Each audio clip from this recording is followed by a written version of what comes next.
Alright, hell yeah. So we got a rotational problem, and what we're going to do is, like, how do you turn these and make them simple? You know what I mean? Because, like, even this, we have a term called angular acceleration. If this thing's spinning around in a circle kind of at a constant speed, we call that angular velocity. You know what I mean? But then if we say the angular velocity before we drop it is 0, and then when we drop it, heck yeah, now it's got some angular velocity. Maybe it's just 1 radian a second after maybe just one second. You know what I mean? That's the units we're going to have to be working on. And you know, what the hell is a radian? Well, it's about 60 degrees. So this thing is going to be sweeping an arc of 60 degrees in 1 second. You know what I mean? Maybe. But we're just showing you what the units are. And then so what's the change? What's angular acceleration? It's the same thing as we say acceleration is change in velocity, change in time. Well, angular acceleration is going to be the change in that radial, or what do we call it? Angular velocity. You know what I mean? So our angular velocity goes from 0 to 1. Cool. We have a change in angular velocity of 1 radian per second. And in what time period did we change by 1 radian per second? Well, in 1 second. You know what I mean? So then our angular acceleration, hey, is 1 radian per second squared. You know what I mean? And I like to do the units on this is like, hey, this is 1 radian per second, because then you can kind of see what's going on with that equation. Okay, but what we're trying to do is kind of understand this I term. This I term is called second moment of mass. And cool, you know, you look it up in a book. If you're taking the second moment of mass from the end point, you know what I mean? Your second moment of mass from here to all this is going to be that value, and then you don't even have to worry about what the hell second moment of mass is or why it's useful and how to drive it. But we do. We want to know that. So this top part, this is going to be kind of the easier part. This is torque. Because, yeah, there's plenty of problems where you're just like, okay, I have this, and I can just center all the mass right in the middle. Center a mass, you know what I mean? So if I have, this, free falling off a cliff, I know gravity, the force of gravity is basically going to operate through the center of mass. And we know that's just mg. Cool. And that's the representation we have here. And where does this torque come from? Well, it comes from kind of statics. Is that that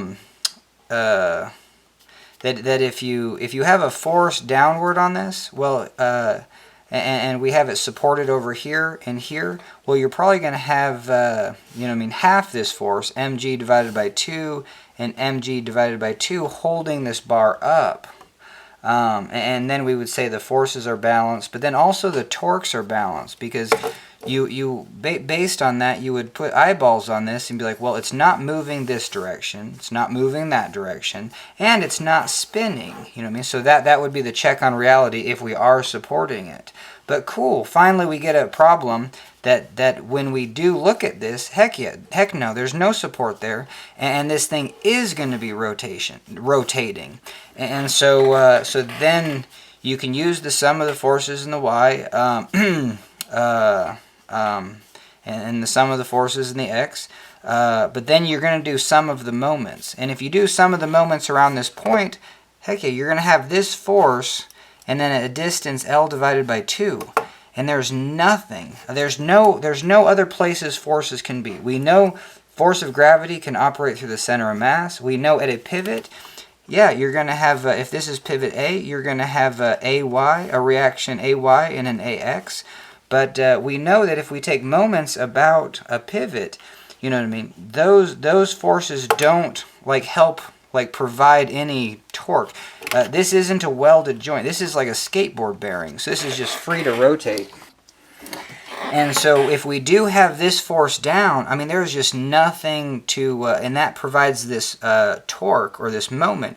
There is no other couple or moment or torque to keep this thing balanced. So then we have an unequal moment. We have a net torque. So that's what we're saying. And that torque is just the force of gravity, which is mg, times this distance. So there you go, mg L divided by 2. You know what I mean? Hey, this equation is pretty simple, except for this I term. Because besides just looking this up in a book, you know what I mean? Cool. We don't have any other like representation. So I guess we need to know what I is, and it's second moment of mass. It's the moment of inertia. It's the mass moment of inertia. It's all three of those things, but if you say that it's the second moment of mass, that's going to be the most useful. And I do the representation where if you do have a moment, or like a, you know what I mean, that's going to be force times distance, and we definitely use the wrench. We're going to put a force on a wrench. It's going to be a distance. And heck yeah, we're going to do a moment. And what is a moment? This is a moment of force. So we have a force, and the moment means it's just a distance away. So if we said, what's the second moment of force? Well, the second moment of force, let's just do IF, would be that force times the distance squared. Maybe that's a term you might use. I have no idea. Probably not. But we do use second moment of area. You know what I mean? So if here's my central axis, sometimes we want to know, hey, we got some area up here. That's why the I-beam. And hey, we're a distance away. And if we say, what's the moment of area? So if I go moment of area, well, that's just that area times distance. And yeah, it seems like a nonsensical term, but sometimes you might even use this. I do know there's a couple proofs that actually just use moment of area, if I recall. But I want to know the second moment of area. Well, you're going to take that area and then the distance to it, but then you're going to square it. So that just really hammers home the idea that you know, this I term for rotational stuff is second moment of mass. You know what I mean? Second moment of mass. Where I'm going to have a mass. The mass isn't squared. You know, in all these things, the force wasn't squared for the first moment. The force wasn't squared for the second moment of force. For moment of area, second moment of area, yeah, the area isn't squared. It's just that distance. That's the thing that can change. I'm sure you could have a third moment of mass or a third moment of area. But anyway, again, maybe nonsensical terms. There might not be any practical application for that. But for sure, there is a practical application from this mass times distance squared. And so the classic thing to do is, hey, make like a super light carbon rod and then put it on a skateboard bearing up there and then just have a chunk of mass. And then guess what? We're going to have all those things going on. So this is a simple representation, maybe, of this problem, where you have a force down, you have a length over here, so we're going to have a net torque. That's going to be LmG, so a little bit different, you know what I mean? I guess they write it like MGL. So in this case, that's going to be our net torque. What's our I?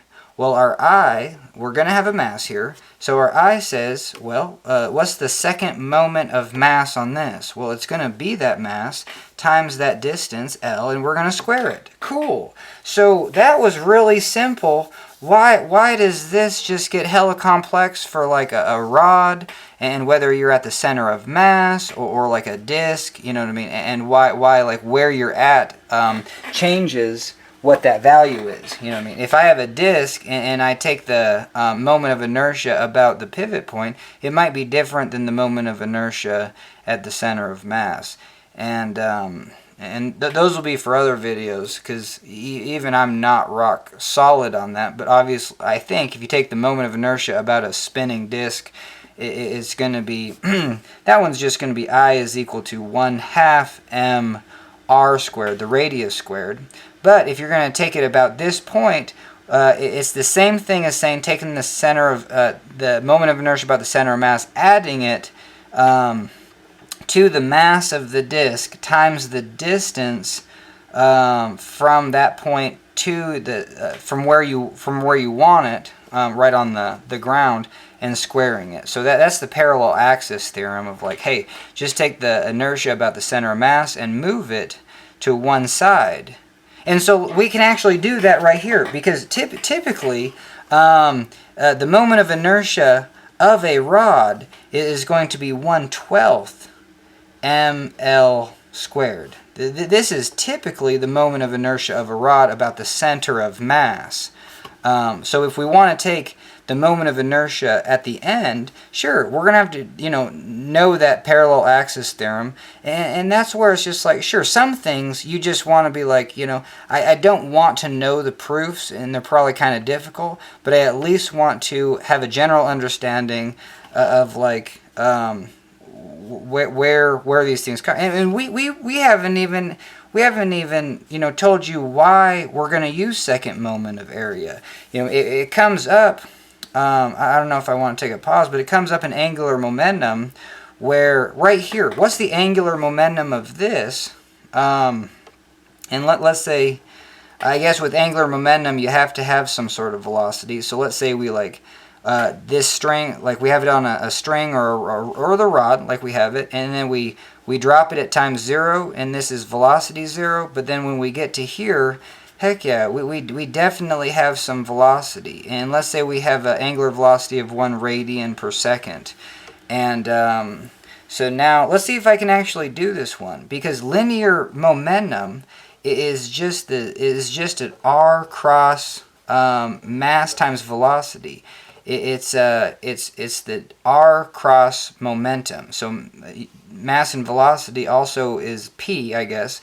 It's a vector p. So angular momentum is r cross p, and yeah. So let's check this out. Oh, and well, let's just say our distance is 1 meter. So if our radians is 1 radian per second and our radius is 1 meter, what's our velocity tangential? Because the equation that I use is like, hell yeah, or hell no, like radians suck. And so I'm just going to say anything with radians, this is radians per second, multiplied by the radius gives me something normal. And in this case, that's velocity tangential. So cool, I can say that the velocity tangential is 1 radian per second times 1 meter, and that's going to be 1 meter per second. So now, if I want to use angular momentum, just in this form, the cross product says, hey, I have to have this mass and velocity at a perpendicular angle. Just like if I want to torque on a wrench, it's like, hell yeah, you got to be a perpendicular. You can't torque a wrench by putting a force that way. The cross product would be 0. You know what I mean? Because it's if this is 90, it basically says the magnitude of R times magnitude of mv times sine of the angle. Well, here the sine of the angle is 90. That's going to be 100% or 1. You know what I mean? It's going to be 100% of that multiplication. But if the angle is 0, you know what I mean? Sine of 0 is 0. Or if the angle is 180, if you're looking at the angle that way, that's going to be 0. And you're going to have 0% of that force providing a torque. And in this case, you're going to, this is the same thing. As this is a moment of force times distance. Well, angular momentum. And it's got it in its name. It's angular momentum. See how this is a moment of force. So this is a moment of force, and then obviously that distance term is you don't need to say that. But this is a moment of mass times velocity. You know what I mean? It's a moment of linear momentum. You know what I mean? So angular momentum is a moment of p, linear momentum, but I think it's better just to say mv. It's a moment of mass and velocity. And the moment arm is just that distance. And this isn't radius per se, it's just a distance, a letter that signifies distance. And in this case, it's going to be 1 meter. And what else do I want to say? All right, I guess I might have lost my train of thought, but now we can actually find the angular momentum. And there's a lot of problems that, I mean, this is the simplest thing. Anytime you're going to do angular momentum, like, hey, turn it into a pivot in a string or a carbon rod, or, this can be rigid. That's cool. And then for this, hey, we do have some velocity. And I like to, go to the velocity tangential, because those are like Cartesian coordinate type things. It's like, hey, we know what velocity tangential is way more than our radians. If you ask somebody what's our radians per second of our angular velocity around the Earth, hell no. It's a tiny number and it's bizarre. But if you ask, like, hey, what's our tangential speed? Hell yeah, 1,000 miles per hour at the equator. You know what I mean? I'm up here in Montana. We're like 740 miles per hour. Hell yeah. Why do I know that? Because I just know it. Do I know the speed in radians? Hell no. Isn't it just like 10 to the negative 7? It's such a stupid number. You know what I mean? So that's where it's just radians. I don't know. Yeah, that's why I come up with these axioms. Radians times radius is something normal. Okay, so we're going to find the angular momentum using kind of normal terms. Okay, hell yeah. So we're going to have 1 meter. That's going to be our length, or that's going to be our radius. Cool. So we have 1 meter. Our mass is just 1 kilogram, let's say. And then our velocity is just 1 meter per second. Cool. So we have angular momentum of 1. What's the units on it? Well, damn, it's like meters squared times kilogram divided by second. I have no idea what that is, but we did it. But what they're going to say is like, whoa, usually this is going to be rotating, and it might be rotating at a constant speed, a constant omega. Let's say it's just rotating in a constant omega of 1 radians per second. And we want to convert this, we don't want it in terms of velocity tangential. See how velocity tangential is omega, radians per second, times radius. So let's do that. So we're going to say angular momentum is that, and in our problem, this r is radius. Means or the length, or the rate. We're just going to call it the radius. And so we're going to have radius, and we're going to straight multiplication, multiplying by the mass, and then this velocity tangential. Well, hell yeah, it's omega times the radius. And then so this is how I would write it. And guess what? They're going to totally rearrange this and then come up with this parameter called second moment of mass, which is mass times the radius squared. It's the mass times L squared in this thing, if this is L. It's the mass times the distance squared. It's the second moment of mass. You have some sort of mass out there, and the second moment part is like the distance to it squared. All right, hell yeah. So look at this. Hey, there's 2 of these R's, and there's one of the masses. So what they do is like, hey, they get the mass first, and then they do the radius squared, and then they do the omega. And then they just say that this, hey, isn't that the second moment of mass? And yeah, that's where that comes from, because this thing pops up all the time. Mass and then the distance squared. And so, yeah, angular momentum now is just omega, is going to be the second moment of mass times angular velocity. And doing like with stuff that's rotating, I think it's just very difficult to say angular velocity. I kind of forget even how to say that sometimes, compared to just velocity. You have to throw an adjective on it. And then moment of inertia, that's why they actually just call this moment of inertia, and this is the king. This is what you consider moment of inertia, even though if you're doing engineering, civil engineering, hell no, moment of inertia is this. We don't call this second moment of area, just like people that are doing rotational stuff don't call this second moment of mass. This is their moment of inertia, and in civil engineering building buildings, hell yeah, this is our moment of inertia. Okay, sweet. So anyway, so that's where that comes from, and we did it. So if we wanted to solve this problem, well, we would do the same thing. Hey, I have a mass out here. Well, what's the I of that mass? Well, it's the second moment of mass. I'm going to have that mass, and then the distance squared. Cool. So mr squared, and then what's this angular speed? It's going to be 1 radian per second. Cool. So angular momentum of that is just going to be mr squared times omega. And what the hell is omega? Well, radians times radius is something normal. So I would actually have to write this out. I would have to say radians times radius is something normal, and then I actually have to back calculate. If I just have omega, what is omega? If I solve for omega, well, it's velocity tangential divided by the radius. So then I can say, hey, this is mr squared velocity tangential divided by the radius. One of the r's cancel, and I get r v tangential. Cool. So all things that are just the same. I guess that's what I'm getting at. And so cool. Let's take a little pause and grab a new sheet of paper. And then we're actually going to do this same scenario by actually making this either a point mass in the middle, calling it a day, or segmenting it out. And we can see the errors because this thing is very specific. Because if we just say all the mass is in the center, we're going to get the wrong value for I. So that's the first thing we're going to compare. Is like we can't take this slender rod and just say all the mass is at a distance of L divided by 2. We can't do that. You know what I mean? So then the other thing is like, well, can we segment this into 2 segments with the center of mass being in the middle of those? And I'm going to say, hey, this is m divided by 2, half the mass.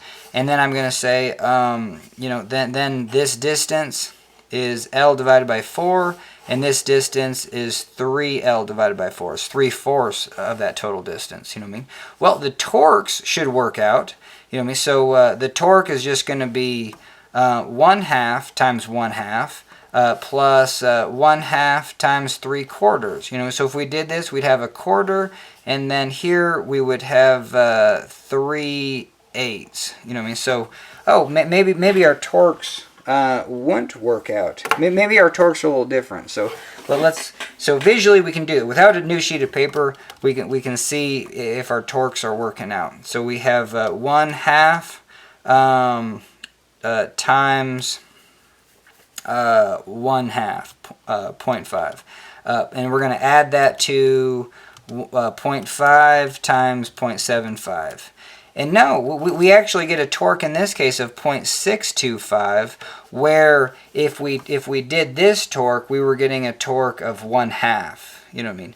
And then obviously it's MGL. So even just doing that, our torque is higher. And let's see if our let's get a new sheet of paper and compare this 1/3 ml squared.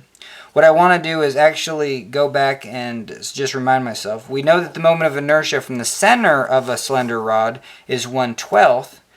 And I don't know if we're gonna do the full 3-hour shebang of like, hey, let's we can just trust these. We can just trust those, but then we are going to do the parallel axis theorem to find, well, if we do have the moment of inertia from this pivot, what is it?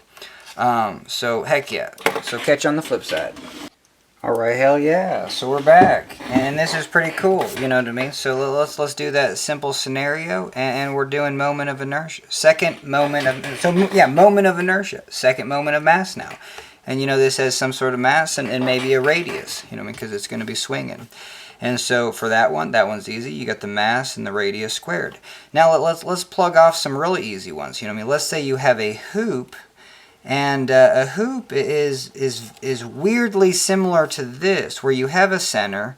You know what I mean? Hey, draw a wall right here. Draw a string, and look at that. Hey, just circle some mass. So that little mass, and I don't know. You know what I mean? Let's say this whole thing weighs 1 kilogram, and this little chunk is maybe like 1/100th. Cool. So that little mass is m divided by 100. Hell yeah. So what's the moment of inertia of this? Well, look at this. Look at this. Is you got the radius? It's that same equation. It's mass radius squared. In our case, just the mass is just 1 divided by 100.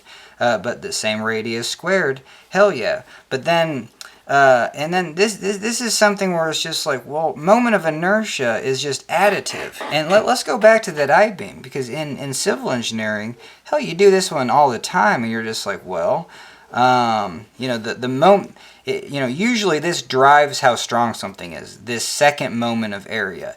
And so basically, if I can just find that area right there and know that this I-beam's hella, and so that's going to be like, I don't know, like let's say just 4 square inches of steel, and it's going to be and it's going to be like 10 inches away, because this is like a 20-inch, you know, 20-inch total.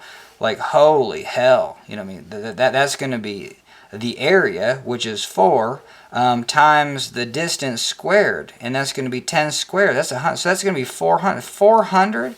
Like, you know, like, holy, you know, when I get 2-inch by pretty thin wall steel tubing, I can have a 20-foot length and then stand on it, you know, 20-footer, and it'll support my weight, and that just has an I of 0.4, you know, I mean, point, you know, so hell yeah, you know, and this is for sure representative of how strong something is. Okay, and that's just one of them. You know what I mean? The whole thing, yeah, that's just the I for that. And then, so that's what I was getting. Like, the I total for this whole thing is going to be that one plus that one. So in essence, an I-beam, because all your areas at the extremes, this thing is just going to have an I of 800. And again, that's ridiculous. That's a very strong I-beam. So yeah, and this is just nothing, and it'd be kind of hard to quantify. What are you gonna say? What are you gonna? Are you gonna say all that area is at a distance of that? Well, it's kind of hard to quantify where that distance is, and that distance is small, and that area is small, so just neglect it. Because of that distance, because we're squaring that distance, whoa, those areas are driving an I-beam. Same thing out here. If I just had, you know, if I just weirdly had like a thin plate of steel, just kind of doing that throughout the whole length of this, you know, pipe, or maybe it's not too long, but then I'm just going to roll it down a hill. That's what we do with this moment of inertia. Well, this, I mean, look at this. Yeah, you don't have much area. Maybe that chunk of area, sure, is almost at the same radius, so that would qualify. But these are just at a fraction of the radius. You know what I mean? So, I mean, let's say that chunk is half the radius. So if that chunk is half the radius, we're squaring that. This becomes a quarter. You know what I mean? So that chunk of mass is already at like quarter strength, or, you know, I don't know how you're going to say it, but it doesn't add up. It's not significant. So I should have did this whole thing before, but no, we were saying that the I total is just going to be the moment of inertia of each of these, and we're going to have 100 of them. So we're going to have m of 100 plus m, you know, and we're going to do that 100 times. And so basically we're going to have that mass and then just radius squared. So yeah, the moment of inertia of a hoop is just the total mass radius squared. I think you see that. Now, slender rod, we kind of want to prove that.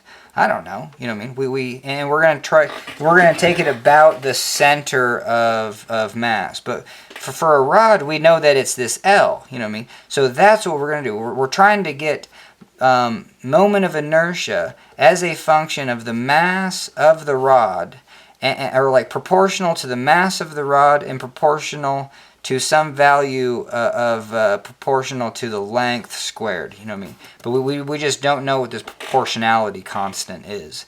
And you can see that it has to be proportional to the length squared. I'm just going to actually cross that out, because if we take this chunk of mass, let's just do that. So that's the first one we're going to do. So we did our little string, and we did our little string thing. We're going to do our little wall right here. And hell yeah, that chunk of mass is going to have some, well, I mean, yeah, for our problem, hell yeah, it's going to that chunk of mass is also going to have a torque. You know, let's say this is m divided by 10. You know, this whole thing, we're going to do 10 little circles of mass. So the torque on that, and this distance L over 2. So the torque of that little chunk of mass is going to be the mass times the distance. Cool, so that's going to be that. And then we would want to know the moment of inertia of this. So if all we had was just, again, our pivot right here, and that chunk of mass out here, then we can find actually how fast that thing is, how much it's going to change in angular speed every second. That's this term, this angular acceleration.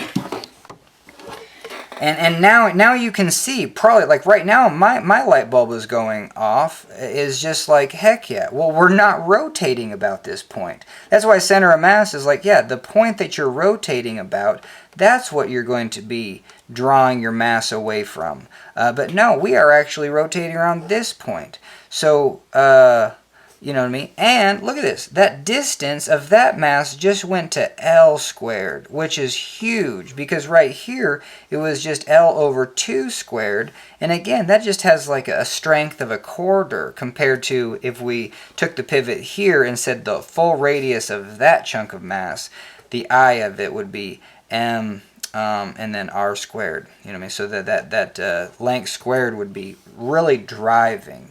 Okay, so let's go back to, yeah, we still want to figure it out with the pivot right here. And, yeah, so like 1, 2, 3, 4. We could do that. That seems excessive. But let's at least do these two, you know, and see and get a good representation of it. So the moment of inertia of just one of those, if we draw our little wall, is going to be the mass of that times the radius squared. That's kind of just the general. Anytime that you simplify it down to that, this is your equation. What's the mass and then what's the distance? And this is just R as a general distance. So for us, our general distance or radius of R is L divided by 2. So we're going to say, and the mass is M divided by 10, and then L divided by 2, and that's squared. You know, second moment of mass. That's why that's a squared term.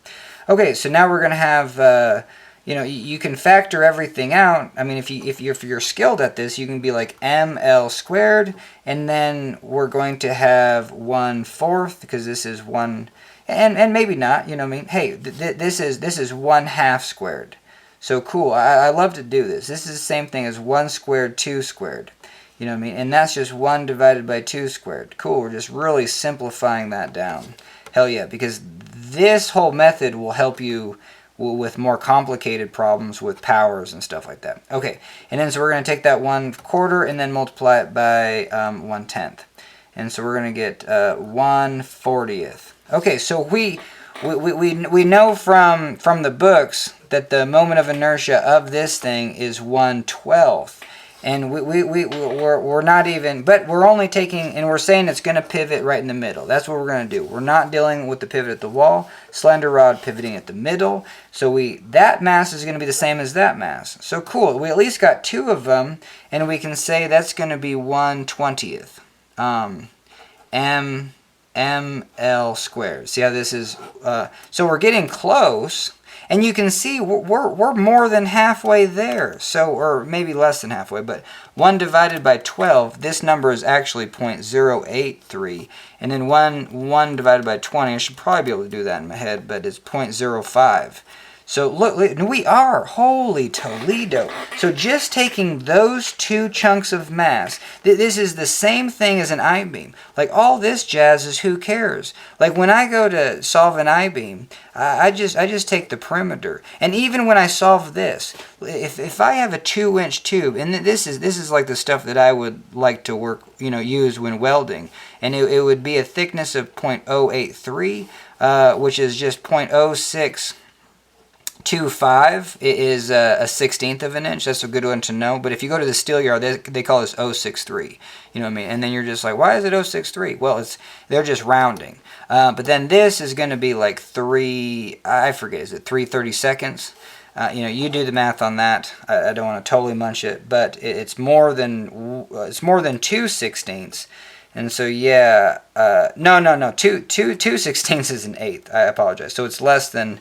It's 3/32. Anyway, so what am I getting at? If I do the area moment of inertia, second moment of area on this one, I literally just take that area. So let's do that. You know what I mean? This is 2 inches, and how did I know that 0.4? Well, we get pretty darn close by going 2 inches times 0.083. So that's going to be at the top, and this is 2 inches. So hey, my distance is 1, and I'm going to square that. Remember that? Because it's the distance squared from your central axis. The distance is 1 squared. That's just 1. So it's literally, this is the moment of area for that chunk, and then I'm just going to actually have that chunk. So I'm just going to double it. So it's just 4 times 0.083. So 4 times 0.083, and I get 0.332. Now, it's not 0.39, which it should be, but 0.39 minus that is so pennies. You know what I mean? So this mass is just pennies compared to that driving factor of, like, you know what I mean, 0.3 compared to just 0.06. So cool. And the same thing's happening here. Look at this. The driving factor of just those chunks of mass that we isolated were pretty sweet. But, you know what I mean, we didn't do it 100%. We actually chopped this into 5 sections, and then we just said this chunk of mass was at the perimeter, and it's not. This chunk of mass, the distance would be just a little bit less than L divided by 2. So if we did that, that's typically what you want to do to represent it, and yeah, it wouldn't be so driving, but it still is. It's a chunk of driving mass. So the next one, we're going to. Yeah, so yeah, that is a bummer. And so how would we do that? Well, if we have 5 equal chunks, we would divvy it up into 10 chunks. So this would be so the distance here would be 9/10 L divided by 2. So cool. That would be actually what we would take for that mass. So let's do that. You know, I mean, we kind of want to do some math. So the moment of inertia just for this one is going to be, what's the equation? Well, that mass, that's going to be m divided by 10. The radius, that is going to be that whole thing, 9/10 times L divided by 2. So that's that whole thing squared. You know what I mean? So we got a lot going on here. That's going to be 9/20, and then we're going to square that. So we're going to have 9 squared, we're going to have 81, and then 20 squared is what, 400? And then we're going to have L.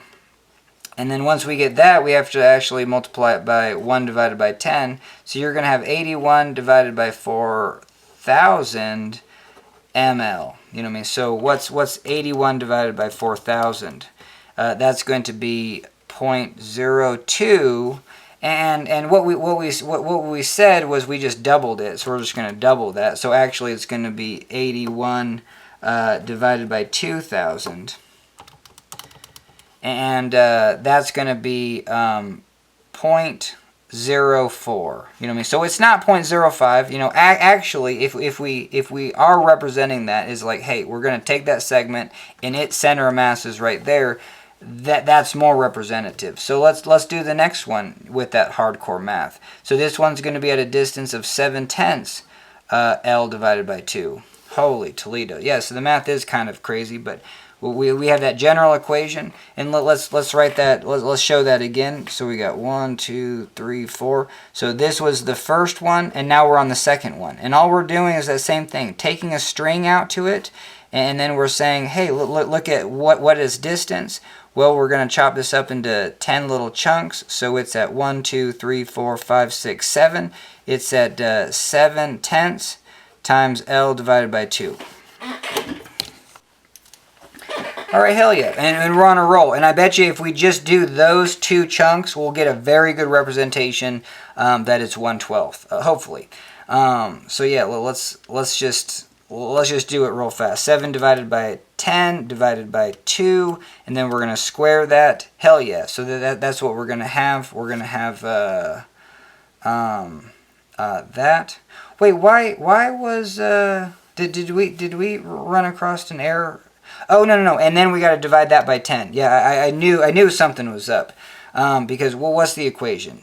The equation, even for this chunk, is mass radius squared. It's the second moment of mass. We have a mass, and we want to find the distance. The distance is this. We're going to square that. And then the mass is just m divided by 10. So yeah, we got a lot going on. We got 7. Let's clear the calculator. 7 divided by 10. times 0.5, and we're going to square that value, divided by 10, and hell yeah. So this is going to be the number for just this one, but we know we're gonna have another one over there. So now we can just multiply by 2. I'm gonna store that as alpha b, and then let's get this term going. 81 divided by 2,000 as store. Oh, and then didn't we double this times 2? No, we already that was the times 2. So that's stored as alpha a. So we have so that was our 0.05. This was the moment of inertia for that term. And then, you should always be like, what the hell's the units on this? Let's go back to the equation. We're going to have mass and then distance, like in meters squared. So that's going to be the units on moment, second moment of mass or moment of inertia.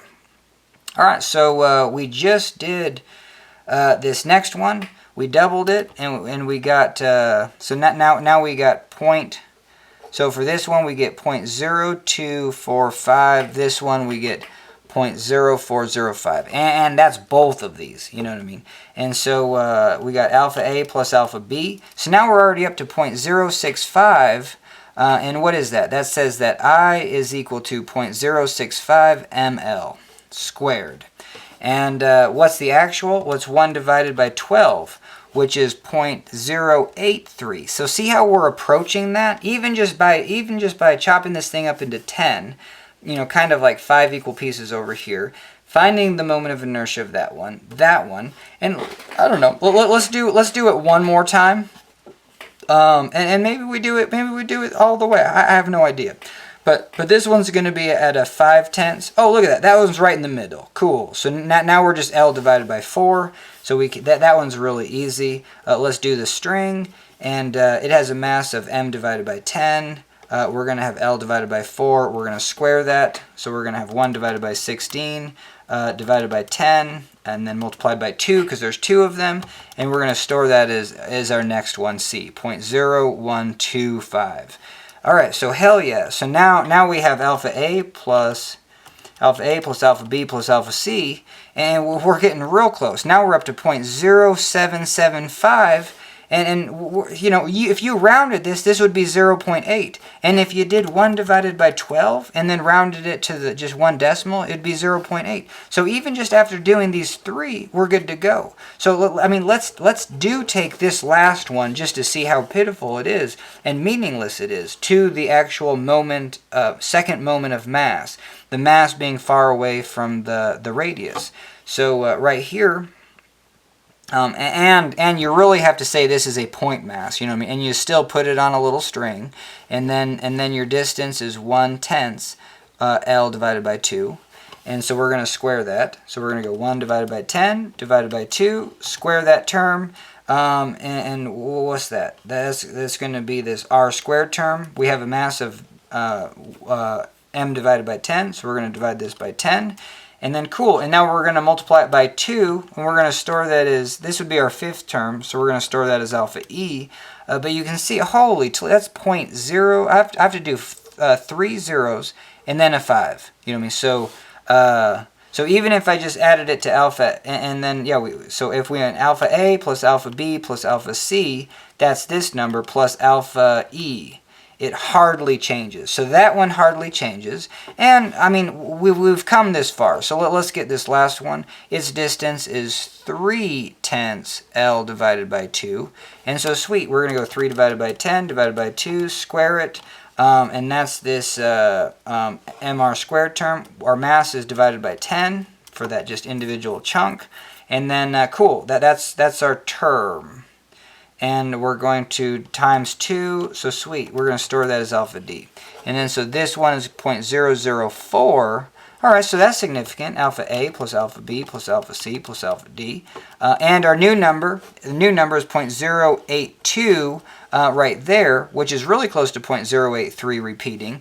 But now we're actually going to add them all. Alpha A plus alpha B plus alpha C plus alpha D plus alpha E. And we get 0.0825, which rounds to 0.083, and I'm really satisfied. That's 1 divided by 12. So, like, it's videos like that I would want to do concisely, but that's what you get by just watching, like, a 3-hour video of mine. And I think that is why it's just unique. I don't know, you know what I mean? If you just have this, you just running through your head, like, 'cause the other aspect of doing these videos is, like, I would love the idea of just talking through this, where you could just have this as a podcast and still understand what the hell I'm actually doing. So when I say an I-beam, you know what I mean? I'll have to work on that, because I wanted to just do some, like, yard work and then throw on, some MIT physics lectures, but it's hard to see what the board is, you know what I mean? It's really hard to just pay attention by listening. But I don't know. I'll have to experiment with that. But anyway, that was just me patting myself on the back, because I think we did something cool there, and that's just a video unto itself. So now, how? Yeah. So we're gonna do this now, because why if we take, so this scenario was taking the pivot point right in the middle. That's if this thing has an omega. If this is spinning about that point, that's what's going to happen. But now we're going to spin it about this point, and we're going to find that moment of inertia is 1/3 ml squared. You know what I mean? So I guess we're just going to do the same thing. We'll chop it up into 5 chunks, put 1 chunk in the middle. Yeah, that was a pretty good representation. And it wasn't too hard to do. So if we do this, something a little different is going to happen. Our distances are going to be 1/20th, you know what I mean? So that's cool. Do a simple, I don't think that last one was actually too simple. What I would rather do is just like, hey, cut it up twice and then see if you actually can get a right answer. But I guess we're not doing that right now. We're really going for it. So we're going to say this is m divided by 10. The distance L is going to be 19/20ths. L, that's it. So it's just 19/20ths. Our equation is going to be the mass and then the length r squared. Sometimes it's useful to write this in just a bunch of different ways. It's going to be the mass times the distance squared. Sometimes that is actually better, because not everything has a radius. Or even if a disk has a absolute radius to the end, but you want to set up this scenario and be like, well, what is the mass right there? You know what I mean? And it's, it's a different radius. All right, so sweet. So, and in our case, yeah, and I don't think I would do this. I don't think I would do ml squared, because that's representative of the whole length. What we're talking about is just the distance from the pivot to right there. Okay, let's do the first one.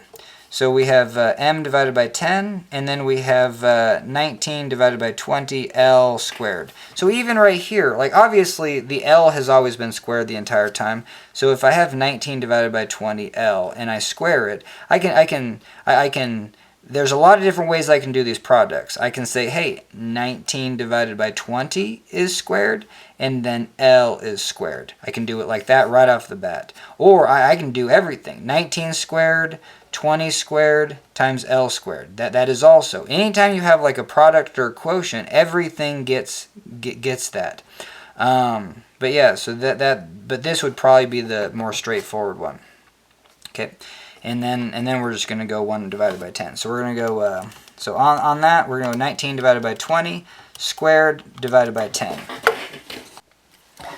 All right, so, and that's, and now we have a pivot here, so we're only going to have that 1 out there. So, and then I'll just start storing this. Is that the whole term?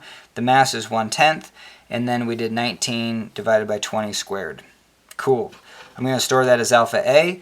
And are we on a roll to 1/3? You know what I mean? 1/3 is 0.333, and we're not there yet. We only got we're at 0.09.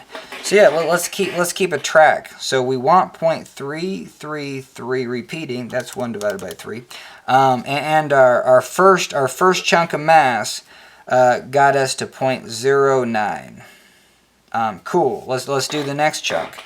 The next chunk's going to be at a distance of 17 divided by 20. So 17 divided by 20 squared divided by 10. Stored as alpha b. Alpha a plus alpha b. Hey, we're already, second mass, we're already at 0.16. Cool.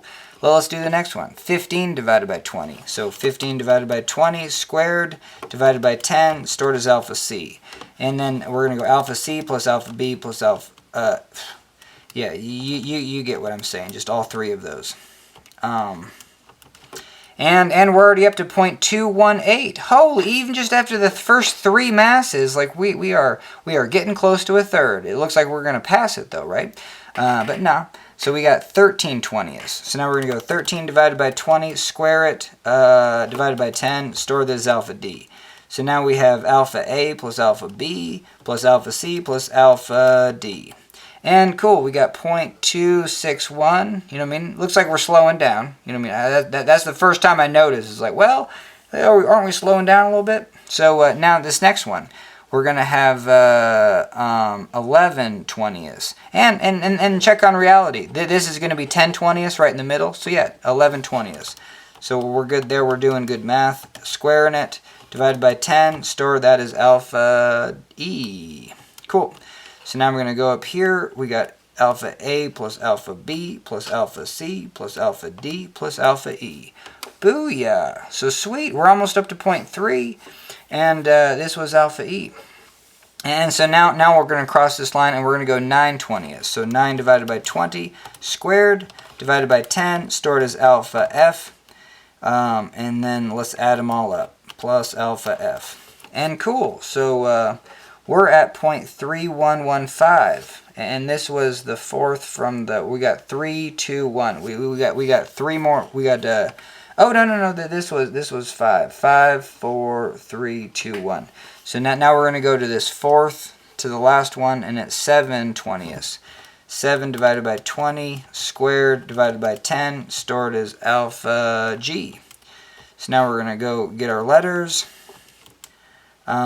Plus alpha g, and cool, 0.324. So yeah, we're totally approaching, you know what I mean, 0.33. But yeah, we'll do this whole thing. 5 divided by 20 is just fascinating to me. I just like when I get on a roll, you know what I mean, when the math works, I'm not making mistakes. Square it divided by 10. I could store it in the wrong location, but we stored it as alpha h. Grab our letters, and it really shows you that, you know, you using the calculator, kind of those skills. Oh, we're already at 0.33, not 0.3 repeating, but 0.3. That's amazing. And we haven't even done the last two. I mean, we still 5, 4, 3, and then sorry, those didn't line up, but we still have 2 and then 1. All right, so and this one is going to be at 3 20ths, and this one's 1 20th. So we're going to have 3 divided by 20 squared divided by 10. Alright, we're going to store that as alpha I, go grab our letters, plus alpha I. And we get 0.332, sweet, and that's alpha I. Alright, last one, 1 divided by 20 squared divided by 10, stored as alpha j. And let's grab our letters, add that last one in there, plus alpha j. And heck yeah, we're at 0.3325, which rounds to 0.333. It's not repeating, it ends right there. Or this is the actual value that we get for the total of that. But yeah, that's so cool. So now, and this is where, didn't I just say we can just do parallel axis theorem? Can't you just do that? Yeah. And yeah, that's so interesting how you can just do that. Yeah. So let's do that. I don't know what I was just thinking about something. So yeah, if we know the if we just have this and it's pivoting around a pinwheel like this, spinning, then we know this is going to be 1/12 ml squared. But we want to know what the I, the moment of inertia, if we have a pivot over here. Well, we're going to say, hey, the moment of inertia at this pivot is going to equal the moment of inertia at that pivot. You know, and this is called the moment of inertia center of mass. So it's plus the mass of the rod itself times the distance away from where you want to rotate it. So actually, I could rotate it anywhere. You know what I mean? I could have something that's asymmetrically, I could rotate it around this point, you know what I mean? And then I just take that distance. This distance would be L divided by 4, and then we would have 1, so we could do that right now. We could do 1/12 ml squared plus m, and then L divided by 4 squared. You know what I mean? So we're going to have 1 divided by 16 plus 1 divided by 12. And that if we did it right there, would be 0.145. And that's kind of interesting, 146, because it's not a third. You know what I mean? It's actually, and then 1 divided by 12 is 0.08. Well, I guess it almost increased double. You know what I mean? But the wild thing is, what's the difference between 1/3 and 1 divided by 12? You know, 1 divided by 3 divided by 1 divided by 12, that's a difference of 4. So when we spin it about this axis, it's 1/12. But if we go out to here, I is 4 times. You know what I mean? That's amazing. And the reason is because this chunk of mass out here, the distance got squared to it. You know what I mean? That was the whole principle of like, well, what's the... You were put that mass way out on a string. It's almost all the way out there at L, and it's got a mass of 1/10. And so even just right there, that value right there has a distance. I mean that would I would be the mass m/10 and the distance squared, L squared. So yeah, 1 divided by 10. So this already is 0.1. You know, and that's just that. That's just that one thing. And even just that one chunk of mass out at that full is a bigger number than if you spun this whole thing about its center of mass like a pinwheel. Because that value of I is 0.08. And I just find that extraordinary. And then so the parallel axis theorem gets us there, so let's actually do it for this, where we're going to do that 1/12 ml squared. That's going to be the moment of a second moment of mass if you spun it around like a pinwheel about the center of mass, plus the mass of the rod. These m's are the same. And then the distance squared. So that's going to be L divided by 2 squared. Cool. Now, I could mess up this math, but I think we're good. So now we're going to have 1/12 ml squared plus 1/4 ml squared. We got to get the units the same. So what do I need to multiply this to get it to 12? I'm going to multiply it by 3. And cool. So now we're going to have 1/12 ml squared plus 3/12 ml squared. So now we're going to have 4/12 ml squared. You know what I mean? And you could say this is 2/6 ml squared. You know, just keep reducing it. Yeah, 2/6 is 1/3 ml squared. So hell yeah, we did it. Parallel axis theorem, and it kind of explained it. It doesn't explain 100% why. Yeah, this is not a proof of the parallel axis theorem. What we did is understanding moment of inertia from just chopping up masses and using that analogy of like, hey, taking a string or a light piece of carbon rod with the skateboard bearing, and then, hey, that chunk of mass is what we're analyzing, and it's got a distance out to it, and we're going to square that distance, and that's going to be second moment of mass. That mass, distance squared. So that's what we did. We definitely did not do a proof on the parallel axis theorem, but this is the basics of what you want. You want to be like, okay, what is I, and why is I different for different shapes? You know what I mean? And that's 100% why. Like you could just take a couple masses out here, and didn't we get like pretty darn close? Nah, I mean we're not close at all for. But we were close in this scenario.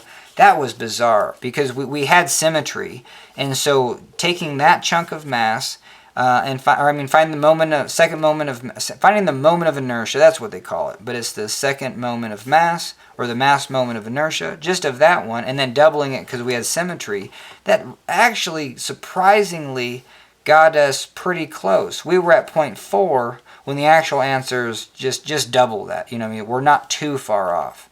And then even after the second one, we're at 0.6 something. You know what I mean? So that's so fascinating. Yeah. So anyway, cool. So I mean, I could end the video right here, but I think there was one other thing that I wanted to do. I'm just gonna pause, but I don't think there was.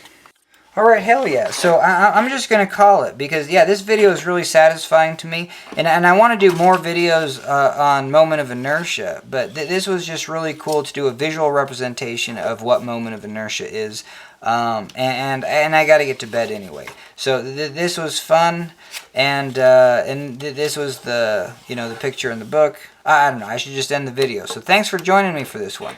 I really appreciate it. And that's a video.